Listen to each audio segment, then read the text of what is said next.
algo pasó. Sí, sí, algo pasó, me di cuenta. Fanny, cómo hace uno para invitar a una persona que tiene interés? ¿Cómo hace uno para enviar el vínculo? Uh-huh. Un saludo para don Roy López. Ah. Tiene que seguirnos, sí. Y cuando él como somos nosotros anfitriones, tiene que seguirnos y entonces hacer el link, ¿verdad? Que se suba como ahora. Nada más le hago el link al que quiere. Fanny, permítame saludar a don Roy López, que es un muchacho, un joven muy brillante. ¿Cómo me alegra? Sí, quiero felicitarlo públicamente porque demasiado inteligente, demasiado creativo, demasiado capaz, acertadísimo. Me da tranquilidad ver que en Costa Rica las nuevas generaciones van saliendo prospectos y valores y líderes, ¿verdad? Un saludo, don Roy, lo aprecio mucho y siga adelante con su trabajo. Bueno, muy bien. Sí, el tema es los roles de los diversos actores dentro del Estado paralelo, estimada Fanny. Así es, ¿me lo recuerda? Así es, ese es el tema, sí. Bueno, muy bien. Podríamos mencionar algunas preguntas para dar un abordaje y empezar a... La primera pregunta que tenemos es, ¿cuál es el papel de los supremos poderes en Costa Rica? Bueno, muy bien. Estimada audiencia, este programa de hoy es sumamente importante porque vamos a abordar cómo es que se estructura un Estado paralelo, cómo es que nos han engañado desde 1871 y sigue el engaño, pero ya el pueblo está despertando. Vamos a ver. En el concepto de la democracia es muy importante entender de que el pueblo es el soberano, pero este soberano escogió representantes para que, perdón por la redundancia, los representen. Entonces se escogen delegados y diputados y para poder escoger esos delegados han tomado la iniciativa desde la Revolución Francesa, porque antes la democracia era directa. Antes de la Revolución Francesa y en los estados griegos, las ciudades griegas, la democracia era directa, porque eran ciudades-estado. Digamos que era más manejable. Entonces todos los ciudadanos se conocían y todos votaban y hacían el trabajo en términos directos. Pero en la Asamblea Francesa, de la Revolución Francesa, ocurre un fenómeno muy interesante, que es el nacimiento del partido político corrupto. ¿Y por qué es el partido político corrupto? Porque en la Asamblea Francesa hay tres partes ahí. Está la nobleza y el clero, pero están los gerondinos y están los jacobinos. Hasta el día de hoy entendemos la derecha y la izquierda por el lugar donde se sentaban gerondinos y jacobinos en la Asamblea Francesa, en la Revolución Francesa. Tratemos de hacer un viaje histórico y comprender lo que aconteció en esa última década del siglo XVIII. Estamos hablando del año 1792, 1789, esos años. Tratar de comprender. Venía un estado que se llamaba el estado de la monarquía. El estado de la monarquía duró muchísimos años en la historia del mundo. Es más, hasta el día de hoy existen monarquías constitucionales como la de España y como la de Inglaterra.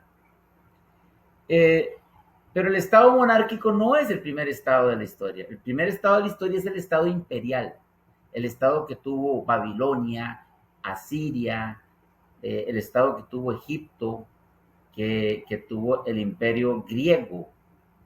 Pero nótese que ya existía en concomitancia de tiempo las ciudades griegas con su democracia y el estado imperial babilonio o asirio o persa o egipcio, y el choque de la democracia griega con el desarrollo de los imperios fue creando roces entre el concepto del estado imperial y la democracia, y eso dio nacimiento entonces a que surgieran los reyes. Recuerde que la monarquía es un tipo de estado donde los diversos países que tienen monarquías, esas monarquías se casan entre ellos. Entonces está la monarquía borbónica, ¿no? Está las monarquías inglesas, está la monarquía danesa, y efectivamente eso creó un estado monárquico. Y claro, todos los países con monarquías se enviaban hijas e hijos para intercambiarse entre ellos anillos y hacer estados más poderosos, porque llega el momento en que, por ejemplo, la reina Elizabeth de Inglaterra era la abuela de todos los reyes y princesas y príncipes de la Europa de su tiempo.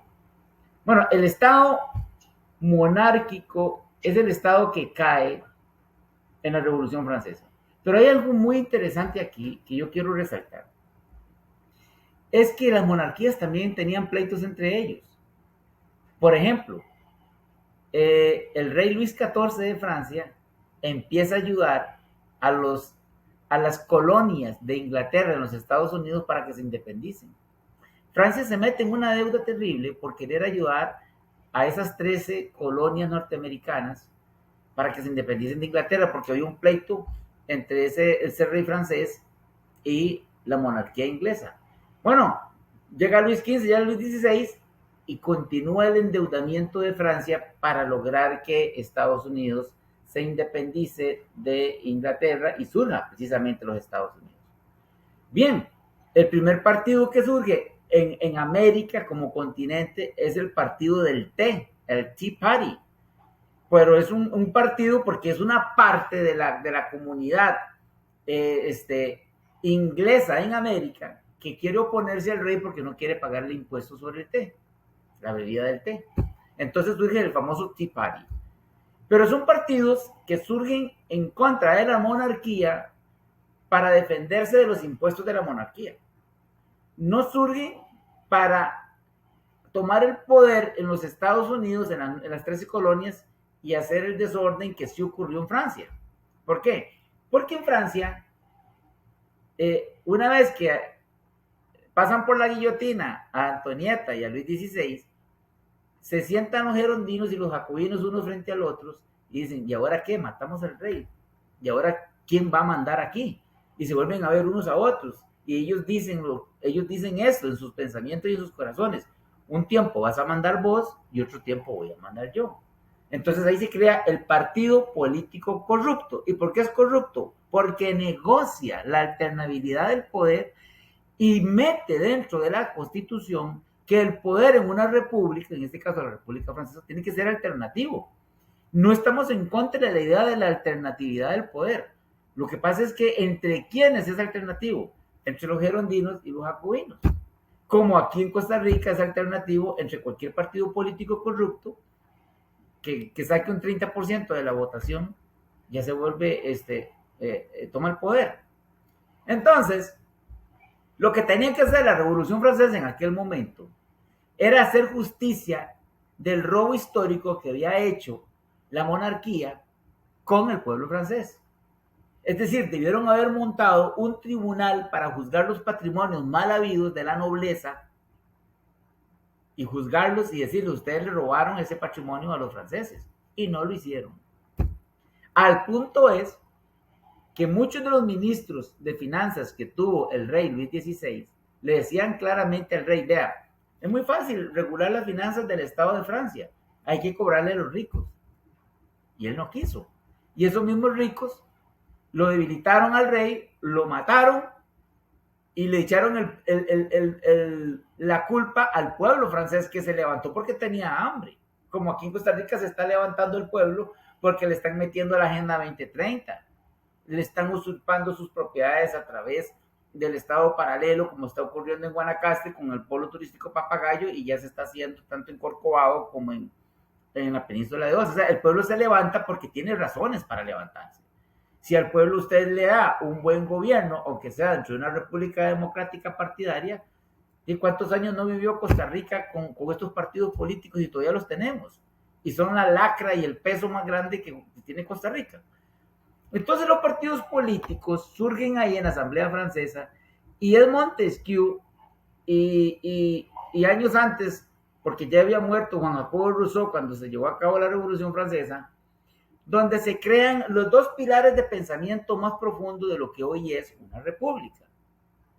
Y es que supuestamente tiene tres poderes. Esta es una idea falaz de Montesquieu, que tuvo que venderla de esa manera en aquel momento, porque como el rey era el poder ejecutivo, el poder legislativo, el poder judicial, era todo, él dijo, no, en la república tiene que haber tres poderes. Pero resulta que el único poder que tiene una república en Costa Rica, en los Estados Unidos, en Francia y en cualquier lugar es el poder del pueblo. Todo eso que llaman poderes, división de poderes, con frenos y contrapesos, no es otra cosa que funciones técnicas de gobierno, porque el único poder que existe en una república es el poder que se autodetermina, y ese poder que se autodetermina es el soberano pueblo. Pero ¿qué pasa? Esa autodeterminación la manejan desde Francia con el concepto del contrato social y de la división de poderes para engañar al soberano, quitarle la soberanía a través del voto cada 4 o 5 años y administrarla a los partidos políticos a su antojo. Porque el que dice la teoría del Estado, que los partidos políticos que son votados son los que administran la voluntad general del pueblo en cualquier república. Y eso es un hecho, pero en esta Constitución de Costa Rica no lo dice. Pero es un hecho histórico que en Costa Rica, para poder entender la democracia, desde que yo soy un niño y usted fue una niña, existían los partidos políticos y lo hemos dado como un supuesto de que hacía la democracia, y resulta que no. La democracia, las verdaderas partes, como está aquí claramente definido en esta Constitución, a partir del artículo 168, 169 y 170, son los distritos y los cantones, porque esa es la división administrativa. Entonces, el gran poder que hay aquí en esta Constitución no es el poder ejecutivo, ni el judicial, ni el legislativo, es el poder municipal, que lo tienen ninguneado, basureado, como querida, maltratada y mal pagada y mal atendida, tienen el régimen municipal de Costa Rica. Que cuando usted comienza a leer el artículo 168, 169 y 170, se da cuenta que el administrador del territorio continental, zona marítimo terrestre y mar patrimonial no es el SINAC, no es el municipio, la municipalidad. Y le han quitado a este régimen municipal un montón de poder a través de la creación de entidades que regulan el territorio, como es el ICE en el caso del proyecto Diquis, como es el ICT en el caso del proyecto Polo Turístico Papagayo, como está ocurriendo ahorita en Corcovado y como está ocurriendo ahorita en la península de Osa. Entonces, esta Constitución que le da un poder definitivo a el régimen municipal, el gobierno central se lo quita. Al punto es que el artículo 177 de esta Constitución le garantiza a todas las municipalidades el 10% del presupuesto ordinario anual y nunca se lo han dado. ¿Cómo puede un país desarrollar sus cantones y sus distritos si le niegan el 10% que la Constitución le dice que hay que dárselo? Fíjese que yo hice ese cálculo para el ejercicio del año 2015 y le correspondían por día a cada municipalidad 28 millones de colones. Imaginen lo que se puede hacer con 28 millones de colones diarios por municipalidad con ese 10% del presupuesto ordinario. Estas cosas las digo así peladitas para que ustedes comprendan, porque como yo dirijo doctores en sus tesis doctorales en entidades importantes de Centroamérica y de Costa Rica, los pongo a investigar y les digo, analicen cuál es el presupuesto municipal y qué se ha hecho, y no se lo dan. Al punto es que en el gobierno de Laura Chinchilla crearon una ley de traslado de competencias, porque consideran que los costarricenses que están en los consejos municipales y en las alcaldías, con el respeto que ellos se merecen los 84, lo que considera el partido político de la meseta central es que ese cargo es un cargo bajo. Ahí es donde debe empezar a hacer carrera política alguien que quiere llegar a ser diputado. Porque es más importante para el partido político corrupto de siempre, Liberación, Unidad, Frente Amplio, el PAC, el que está ahorita actualmente, el diputado que el alcalde. Cuando el diputado lo que tiene es un salario de 4,5 millones de pesos y el alcalde tiene una millonada que administrar y un montón de gente que darle la cara. Es decir, se ha tergiversado la atención. Es más importante en la Constitución el alcalde que un legislador. ¿Y qué es lo que ha pasado con el legislador? Anteriormente era un super ejecutivo municipal que sacaba partidas específicas y iba a regalar plata como un San Nicolás. Ahora usted ve las intervenciones que hacen los diputados en la Asamblea Legislativa del tal control político. Primero, que es un chismero entre ellos. Y segundo, que quieren tomar el rol de antes de super ejecutivo municipal cuando son meramente legisladores. Son legisladores. Aprueban o reprueban una ley. Digo todo esto porque tenemos que comprender cómo surge el Estado paralelo, robándole funciones al régimen municipal y adoptándola el Poder Ejecutivo, el Poder Legislativo y el Poder Judicial. Figúrese que en los Estados Unidos, en todas las municipalidades, hay un juez de municipalidad. Si usted comete una infracción de tránsito, usted tiene que ir a hablar con ese juez, porque ese juez lo va a juzgar.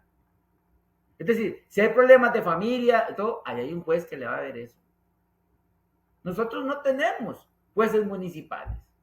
Tenemos un régimen del poder judicial que se adueñó de la policía técnica judicial, del OIJ, se adueñó de la fiscalía, se adueñó de la defensa pública, se adueñó del complejo forense. Se adueñó de todo. Entonces, los magistrados de Costa Rica son los jueces más poderosos del mundo. Tenemos un régimen del Poder Judicial totalmente politizado, de modo tal que hay que caerle bien a los diputados para llegar a ser magistrado de la Corte Suprema de Justicia o de alguna de las salas, y cuando ya esos magistrados que responden a los intereses de los partidos políticos corruptos de siempre, eligen al fiscal, eligen a otros cargos, y entonces se hace una amalgama de favores y de deudas de gratitud en la fiscalía, en los juzgados, en las salas, en la sala constitucional, con esos jueces que están en la Corte Plena y con los diputados de los partidos políticos. Entonces, los mal llamados supremos poderes, porque como repito, en una república el único que tiene poder es el pueblo, y los poderes que llaman supremos no son otra cosa que funciones técnicas de gobierno, porque estamos siendo engañados por la doctrina francesa de Montesquieu de la división de poderes, cuando son funciones técnicas de gobierno. El único poder que existe en una república es el del soberano, porque el soberano se autodetermina. No existe un poder ejecutivo, un poder judicial, un poder legislativo en el mundo que se autodetermine. Todos dependen del pueblo y de la Constitución. Pero aquí nos han engañado, porque es muy importante engañar al pueblo y decirle que no, que los supremos poderes. ¿Para qué? Para que el pueblo no investigue, no analice, no estudie, no se lea el contrato social, no se lea el espíritu de las leyes de Montesquieu y descubra estas cosas. Ahora, ¿qué es lo que pasa con la gente que estudia Derecho y con la gente que estudia Ciencias Políticas? Que una vez que estudian se acomodan a la estructura que tienen los partidos políticos y ya tienen un cargo de poder. Por ahí me decía un abogado que le preguntó a uno de sus sobrinos, ¿y por qué vas a estudiar Derecho? Porque quiero andar en Lamborghini y vestir trajes enteros finísimos de $2,000 todos los días. Digo, ¿y la justicia? No. O sea, aquí la gente estudia Derecho y Ciencias Políticas porque quiere posición social. Y asocian la carrera de Derecho y de Ciencias Políticas con esos cargos de poder. Entonces, imagínense de lo que estamos llenos. Estamos llenos de personas dentro de los tales supremos poderes que lo único que desean es sacar su ego personalísimo adelante a través de un cargo pagado con los impuestos de los ciudadanos para desarrollar su ego y no para desarrollar la justicia. ¿Y por qué digo la justicia? Porque el máximo bien, el bien supremo de una república democrática es la justicia. Y cuando la justicia falla en la Caja Costarricense de Seguro Social, y cuando la justicia falla en el Poder Judicial, y cuando la justicia falla en el Polo Turístico Papagayo, y cuando la justicia falla en el análisis y en las políticas públicas que implementa erróneamente el Poder Ejecutivo, no tenemos el bien supremo del Estado. Entonces tenemos un Estado fallido. El Estado fallido es el Estado paralelo. Es un fraude de ley. ¿Y qué es un fraude de ley? Un fraude de ley es cuando yo utilizo los principios jurídicos para crear una sensación, una imagen de que lo que estoy haciendo como acto jurídico, como acto administrativo, está conforme a la ley. Y lo he explicado muchas veces que en Costa Rica hay un Estado paralelo porque no se obedece la Constitución. Para empezar, esta Constitución tiene en el artículo 72 un mandato desde el año 1949 que ningún gobierno desde el 49 hasta hoy, 7 de octubre del año 2024, ha cumplido. No se ha hecho lo que dice el artículo 72. Y todos estos presidentes, incluido el actual, juran obedecer la Constitución y las leyes. Y se lo voy a leer. El Estado mantendrá, mientras no exista seguro de desocupación, porque en Costa Rica no existe seguro de desocupación. Lo que existe es un seguro para las personas que son despedidas con responsabilidad patronal. Pero aquí habla de otra cosa, seguro de desocupación. El Estado mantendrá, mientras no exista seguro de desocupación, un sistema técnico y permanente de protección a los desocupados involuntarios. Esto no existe en Costa Rica. Si existiera este sistema técnico permanente de protección a los desocupados involuntarios, no existirían los créditos gota a gota. Porque la gente tendría un recurso financiero a través de este sistema técnico cuando usted queda desocupado involuntariamente, con o sin responsabilidad personal. Men, esto nunca se ejecutó. Y los seguidores de Rodrigo Alberto, de Jesús Chávez Robles y Pilar Cisneros Gallo no le preguntan al presidente de la República: oiga, presidente, don Rodrigo, usted que ruge como un jaguar. Bueno, muy interesante. Si él es el jaguar, yo no sé qué tipo de felino será doña Pilar, pero preguntémosle a ellos. ¿Por qué ustedes no han implementado el sistema técnico que manda el artículo 72? Y no me vengan de que yo estoy sacando trapos sucios ahora, cuando yo vengo hablando de esto desde 1997. Que ahora existe TikTok, que ahora exista YouTube, eso es otra cosa. Pero esto lo venimos diciendo. Lo que pasa es que, claro, ¿quién le va a dar micrófono y cámara a uno si no es el periódico del Acerriceño y una plataforma como TikTok? ¿Quién va a darme a mí un micrófono y una cámara para decirle a los presidentes: ustedes no han cumplido con el 177, con el 72, con el 2, con el 4, con el 9, con el 27, con el 48 de la Constitución? Nadie. ¿Por qué? Porque eso es develar, subirle los chingos al régimen que tenemos actualmente. Ahora, yo entiendo que muchos apoyan a don Rodrigo y ahí tienen derecho a hacerlo. Lo que pasa es que si usted se apega a la ley, como dice la Constitución, don Rodrigo nos queda debiendo. Y si don Rodrigo tiene esa gran voluntad de, como dice el diputado Vargas de su bancada, de devolver el poder al pueblo, don Rodrigo no ha explicado cómo lo va a hacer.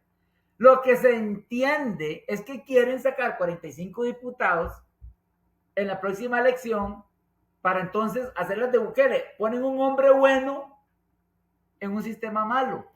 Porque el problema que tiene ahorita Bukele en El Salvador es que cuando Bukele salga por enfermedad o por muerte, por alguna razón, ese Estado salvadoreño se vuelve a corromper. ¿Por qué? Porque el Estado no está siendo transformado. No es el pueblo el que manda. Son los partidos políticos, porque todavía mismo Bukele llega por un partido político. ¿Y qué estamos proponiendo nosotros en Costa Rica? Liberarnos de la doctrina francesa, de los gerondinos, de los jacobinos, de los tres poderes del Estado y del contrato social. Hablar de contrato organizacional, hablar de que el único poder en una república es el pueblo, el soberano pueblo. Y hablar claramente de que las únicas partes de un país que tiene como modelo una república son los cantones y los distritos. Y desaparecer para siempre el partido político en su trabajo de intermediación de poder entre el pueblo y el Estado. Y entonces me dirán: ¿y cómo se va a organizar las elecciones?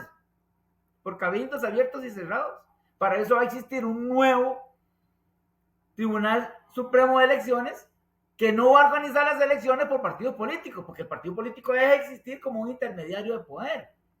Porque el meseta centralismo del partido político tiene hundida a Costa Rica. Al punto es que don Rodrigo Alberto Jesús Chávez Robles anda buscando una institucionalidad como traje a la medida para poder hacer la ciudad gobierno que ningún costarricense le ha dicho que haga. Que a mí me dicen unos ahí, me reclaman, pero nosotros no queremos seguir pagando alquileres. Estoy de acuerdo, yo tampoco quiero seguir pagando alquileres, pero tampoco hemos dicho, le hemos ordenado al presidente. El presidente de la República no se manda solo. ¿Cómo es posible que si tenemos 84 cantones, ocupamos edificios públicos del Poder Ejecutivo en los 84 cantones? ¿Qué es eso de ciudad gobierno? ¿Para qué se mete Rodrigo Alberto Jesús Chávez Robles en esa bronca de la ley Jaguar para quitarle competencias a la Contraloría cuando lo que él puede hacer, si verdaderamente tiene un corazón republicano y demócrata, lo que tiene que hacer él, ya que él dice que ya ahora lo apoya el 80%, no es el 65%, es el 80%. Ya no es Borges, ahora es Opol Consultores el que le dice, no, hombre, usted tiene el 80%. En estos días, de aquí a 10 días, ya no es el 80%, es el 162% de apoyo. O sea, lo va a apoyar hasta Nicaragua y Panamá. O sea, aquí vivimos en un mar de mentiras porque el costarricense no ve la política en términos de racionalidad y en términos de ley. La ve en términos de simpatía y de pasión. Pero cuando yo le saco la ley y le digo, no han hecho el artículo 72, no han cumplido con el 177, hay un conflicto entre el 2 y el 4 y el 9 y el 27, ya la gente ya no quiere hablar de esto. Él comienza a despotricar contra mí, pero digo, pero un momento, es que esta es la Carta Magna de Costa Rica, no es de Nicaragua, ni de Honduras, ni de Panamá, ni de Colombia, es la de Costa Rica. Si usted es un ciudadano que siente el himno nacional, la patriótica costarricense, el himno del 15 de septiembre, la gesta heroica de Juanito, bueno, hágame un favor, si compra una constitución y comienza a leerla. Porque si usted no lee esto, ¿de qué vamos a debatir usted y yo? Yo no voy a caer en el engaño de Edith Feinsack o de Pilar Cisneros o de Rodrigo Alberto Jesús Chávez Robles que comienza a ser como un jaguar. ¡Wow! No. A mí que me hablen con la ley en la mano, a mí que me hablen con la Constitución en la mano, a mí que me hablen con los indicadores que dice el artículo 50, porque resulta que por ahí está Otto Guevara Good y el doctor Daniel Suchar Sommer, a quien tuve el honor de dirigir la tesis doctoral, hablando de que qué bueno que Costa Rica es la primera nación del mundo en inversión extranjera directa. Un momento, ese no es el indicador más importante. Don Daniel Suchar Sommer, doctor Sommer, licenciado Otto Guevara Good. El indicador importante aquí está desde 1949 y se lo voy a leer. El Estado procurará el mayor bienestar a todos los habitantes del país. ¿Y cómo se mide el bienestar? Algunos indicadores hay, como la curva de Lorenz o el coeficiente de Gini. Pero ya aquí se le cae el debate al chavista, al rodriguista, al que siga Pilar. Porque es que yo no estoy hablando de insultarlos a ellos, estoy hablando de lo que dice la ley. Háganme el favor y me dicen cuáles son los indicadores de bienestar de Costa Rica en todos los ámbitos sociales y económicos. Y veremos si ha cumplido o no con la tarea. Es que nosotros no podemos permitir que los tales supremos poderes inventen indicadores que están fuera del marco de la Constitución política. Y nos vendan a tolillo con el dedo diciendo que tenemos un bienestar. Por ejemplo, el famoso indicador de que el salario más grande, mayor, pagado en América Latina en dólares, es el salario mínimo de los costarricenses. Y le digo, ¿para qué sirve? ¿Qué puede hacer usted si tiene una esposa y 2 hijos con ese salario mínimo? ¿Puede comprar casa? No puede. ¿Puede pagar una cuota de una casa? No puede. ¿Puede enviar a sus hijos a estudiar música o aspirar a que su hijo sea como Jacques Sagot, que toca el piano en la Scala de Milán? Algunas veces lo toca en la Golfiteña. Bueno, no, usted no puede aspirar. Entonces inventan un estado de bienestar y dicen, no se preocupe, el Estado le va a sacar a usted su hijito adelante, pero tiene que votar por mí. Tiene que seguir votando por Liberación o por la Unidad o por el partido del momento. No. El bienestar no depende de un partido político. Depende de que los ciudadanos le sepan exigir al gobernante, a su empleado, el gobernante, a su empleado, el fiscal, a su empleado, el magistrado, a su empleado, el juez, a su empleado, el alcalde, a su empleado, la contralora, a su empleado, la procuradora, que trabaje. Y si no le gusta, no le gusta su oficio, pues abandónenlo y vendrá otro o otra. Entonces nosotros no podemos seguir siendo ciudadanos politizados por un partido político. Tenemos que ser ciudadanos empoderados por conocimiento de la ley. Ahora, está bien la chota y el vacilón, estamos de acuerdo, somos costarricenses, pero así no se administra un país, ni se transforma, ni se mejora. Entonces, ¿qué pasa?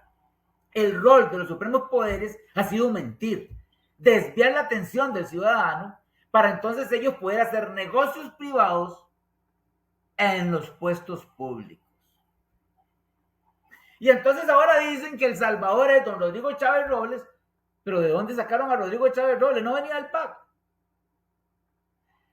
La señora que dice que metieron a la perrera, ¿alguien vio a doña Marta Eugenia subirse y bajarse de la perrera? Yo no la vi. ¿Alguien la vio? Que me lo restregue en la cara. Yo no la vi. Yo sí vi a Miguel Ángel Rodríguez bajar de un avión esposado, meterlo en una perrera y andarle a hacer un circo. Pero a doña Marta Eugenia Esquivel no. Y allá hay una foto. Es muy interesante porque ¿de dónde procede doña Marta Eugenia en términos de ideología política? No proviene del PAC. No fue magistrada de la Sala Constitucional apoyando toda la agenda LGTBI. Si apoyó la agenda LGTBI, no apoyó la agenda 2030. Abramos los ojos, costarricenses. Está bien que doña Marta Eugenia sea una gran mujer y muy elegante y una gran señora, pero vamos al trabajo ideológico y al trabajo administrativo. Eso es lo que vamos a juzgar, no su sonrisa, no su vestido. No, vamos a juzgar el trabajo que hace como empleada del pueblo en un cargo de la administración pública. Y no solamente a ella, a cualquiera que tenga un cargo público. Y si el día de mañana yo tengo un cargo público, ustedes tienen toda la obligación y todo el deber de ir a inspeccionar mi trabajo, porque soy un empleado de ustedes. Que no se nos olvide los empleados públicos que son empleados del pueblo de Costa Rica. Bueno, entonces el papel que tienen los poderes del Estado desde 1871, porque esta constitución es un mal remedio, es un 95% de la de 1871, es mentirle al costarricense y no descubrirle que forma parte del soberano. Entonces el costarricense no entiende que es un cabildo. Figúrese que los costarricenses de 1820 entendían mejor la idea del cabildo que los de ahora. Porque se hicieron 3 cabildos, uno en Liberia, uno en Nicoya y otro en Santa Cruz. El de Liberia decidió pertenecer a Nicaragua. Y el de Santa Cruz y el de Nicoya, como sacaban el ganado y se lo vendían a San José, decidieron hacer comercio con Costa Rica. Y entonces se ganó la provincia en un partido que terminó 2-1. Y para convencer a Liberia, se le ofreció entonces ser la capital de aquella provincia.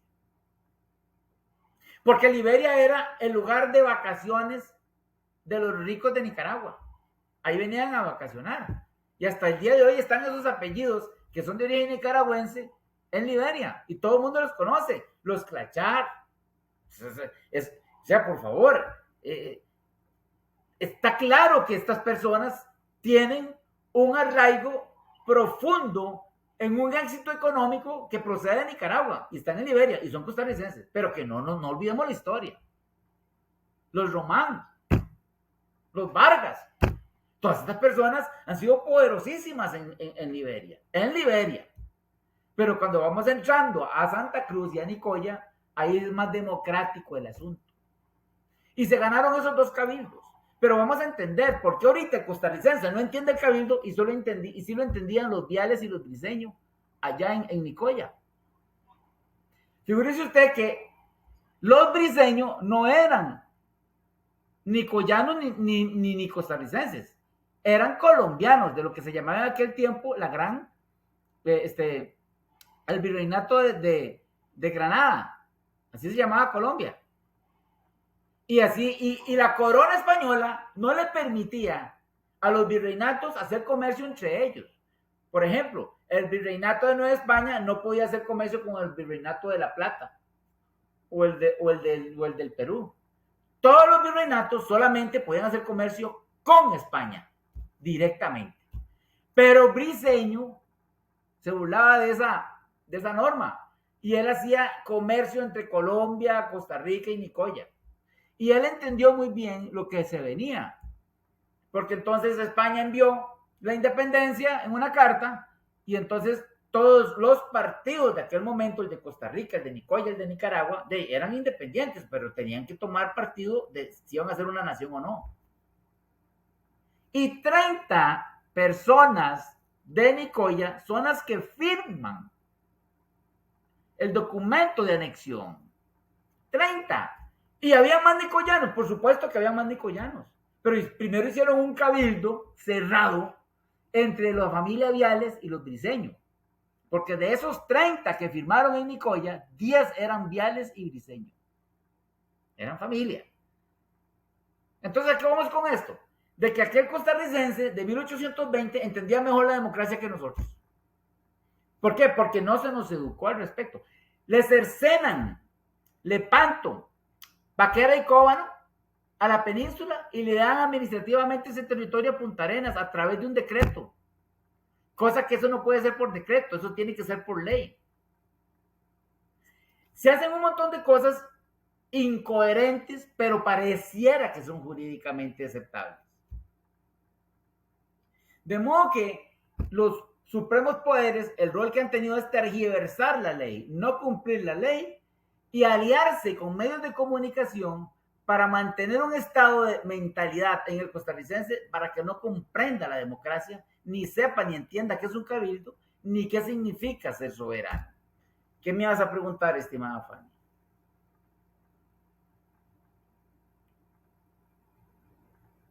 No te escucho, Fanny. Cuando uno comprende la raíz de la historia, comprende lo que está pasando actualmente. Saludamos a Roy López, un gran amigo.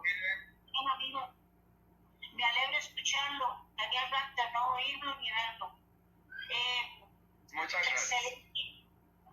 Excelente la contestación de la pregunta. Tenemos la siguiente pregunta. Hoy vamos con una hora de trabajo, ¿verdad? ¿Cuál es el papel de los órganos de control? Los órganos de control, la Procuraduría, la Contraloría, la Defensoría.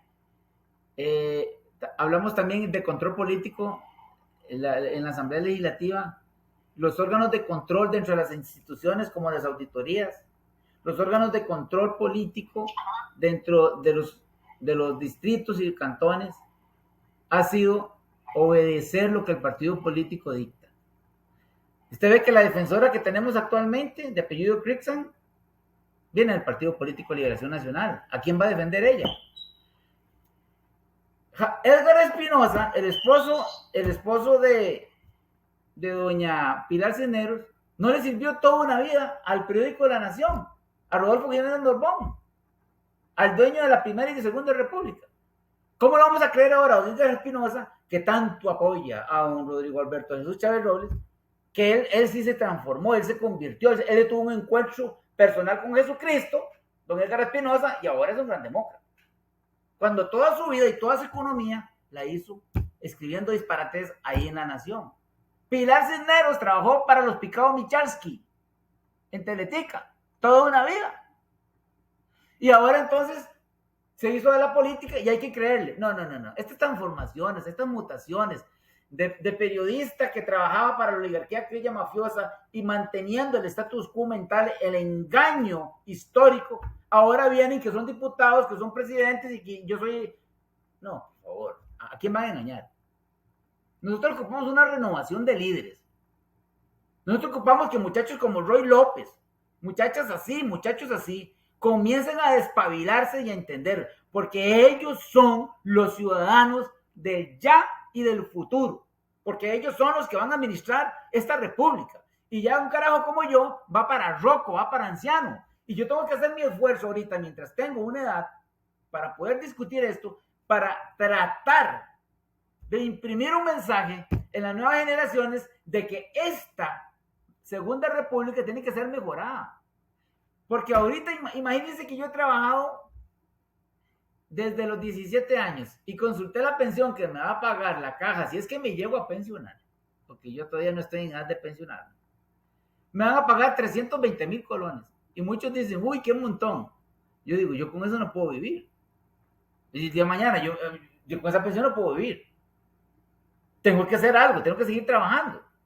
Entonces, se perdió lo que dice el artículo 33 de la Constitución. Porque vea, dice, Wilber González dice, deja de hablar tanta papaya. Vea, Wilber, cómprese la Constitución para que hable conmigo. Porque yo no hablo papaya, yo le hablo lo que dice su Constitución. Vea lo que dice el artículo 33, don Wilber. Toda persona es igual ante la ley y no podrá practicarse discriminación alguna contraria a la dignidad humana. El artículo 33 de la Constitución dice que el primer valor que debe buscar una república y todo el sistema de poder, la institucionalidad, los tres falsos poderes y todas las demás, es la dignidad humana. ¿Qué dignidad humana puede haber en Costa Rica si desmantelaron la Caja Costarricense de Seguro Social desde hace 20 años? Y hay muchas costarricenses que no gozan de pensión, ancianitos y ancianitas pidiendo plata ahí en los semáforos de Cartago. Le digo, ¿usted no tiene pensión? No, me dice. ¿Cómo es posible que estemos tratando así a nuestros viejos? Cuando yo sea un viejo, igual me van a tener que ver en un semáforo pidiendo plata. Por eso es que yo le digo a Roy, le digo a los jóvenes, por favor, entiendan que ustedes también van para viejos. Nosotros tenemos que mejorar esta república indistintamente de los troles que se meten a tirarle aquí a este programa lo que dicen. Porque esta gente es insensata. Al rato no son ni personas, al rato es una granja de troles que se meten al hacer diseño porque sabe que aquí le hablamos con la ley en la mano, con la Constitución en la mano. ¿Cómo podemos nosotros asegurar la dignidad humana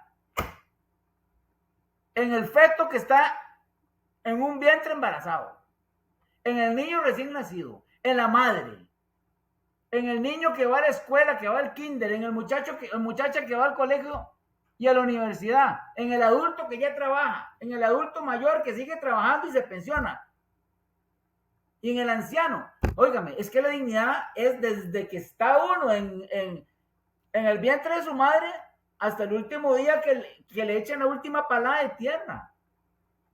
Tenemos que asegurarle la dignidad a las personas. Y para eso ocupamos una república que tenga al menos 7 valores bien definidos en la Constitución. Los que voy a decir, algunos están en esta actual, pero no están bien definidos. El primer valor es respetar al espíritu de verdad. Algunos le llaman Dios. El segundo valor es patria. El tercer valor es comunidad. El cuarto valor es familia. El quinto valor es la vida humana. El sexto valor es la libertad. Y el séptimo es la propiedad. Y de esos 7 valores tiene que surgir lo que dice el artículo 33. La dignidad humana. Pero esa dignidad humana tiene que estar soportada en una institucionalidad bien afinada, bien controlada. ¿Y qué ha hecho el partido político? Pervertir la institucionalidad costarricense. A mí no me engaña Claudio Alpizar cuando dice que tenemos una gran institucionalidad. Y yo le pregunto a Claudio Alpizar y a cualquiera que diga que tenemos una gran institucionalidad, ¿por qué no hablan del caso Papagayo, don Claudio Alpizar? ¿Por qué doña Pilar Cisneros Gallo y por qué don Rodrigo Alberto Jesús Chávez Robles no habla del caso Papagayo? ¿Por qué? Porque es el hazmerreír de la institucionalidad costarricense, es la vergüenza que cargamos todos y se sigue pisoteando la institucionalidad porque el modelo de Papagayo lo están replicando en la península de Osa. Ni que hablarles de los otros casitos que déjeme decirte que es como jugar Jaxis o Cromos. Parque Empresarial Pacífico de la SAFI y del BCR, La Trocha, el Cementazo, el Crédito Español, el Fondo de Contingencias Agrícolas, el cierre del Banco Anglo, la venta que quieren hacer ahorita del Banco BCR. No. Realmente